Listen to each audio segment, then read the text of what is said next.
Hi, உங்கள் எல்லாத்தையும் வணக்கம். நான் உங்கள் முத்துப்பிரகாஷ் பேசுகிறேன். நான் இன்றைக்கி பேசுகிற டாபிக் பேர் எதை பற்றி பேச போகிறேன் நீங்கள் எல்லோரும் பார்த்துருங்க. காசாவில் என்ன நடந்துகிட்ருக்கு, பல உயிர்கள் கொண்டு குவிச்சிட்டு இருக்கிறாங்க இஸ்ரேல் படையினர். அதாவது ஹமாஸ்களை கொல்றன்னு சொல்லிட்டு அப்பாவி மக்களை கொண்டு குவிச்சிட்டு இருக்கிறாங்க. இதனால் அப்பாவி மக்கள் தான் சாகுறாங்க. என்ன நடக்க போகுது இஸ்ரேலில்? இஸ்ரேல் ஏன் இப்படி பண்ணுது? உலக நாடுகளுக்கு அண்ணன் சொல்லிட்டு இருக்கு. ஆனால் இஸ்ரேல் மறுபடியும் அப்பாவி மக்களை கொண்டு குவிச்சிட்டு இருக்கு. 14,000 குழந்தைங்க சாப்பாடு இல்லாமல் கஷ்டப்படுறாங்க. அதாவது 14,000 குழந்தைங்களுக்கு சாப்பாடுக்குள்ள அவங்க செத்து போட்டாங்க. ஐநாவே சொல்லிடுச்சு, இஸ்ரேல் தயவு செஞ்சு போற நிறுத்துங்க. பிரிட்டனும் சொல்லிடுச்சு, ரஷ்யாவும் சொல்லிடுச்சு, இஸ்ரேல் போற நிறுத்துங்க. அப்பாவி குழந்தைங்க 2009 இலங்கையில் தமிழர்கள் கொண்டு குவிக்கப்பட்டோம். நம்ம இலங்கை மக்களை பார்த்து இறக்கப்பட்டோம். அதே இறக்கத்தை தான் இப்போ நம்ம இஸ்ரேல பாலஸ்தீன மக்களுக்கு பார்த்து இறக்கப்படுறோம். அதான் உண்மை, அதான் நிதர்சனம்.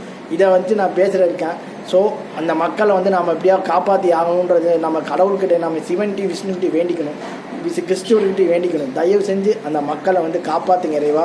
போகிற பாலஸ்தீன இஸ்ரேல் போகிற நிறுத்துங்கன்னு சொல்லி என் வீடியோ நான் முடிச்சுக்கிறேன். Bye bye.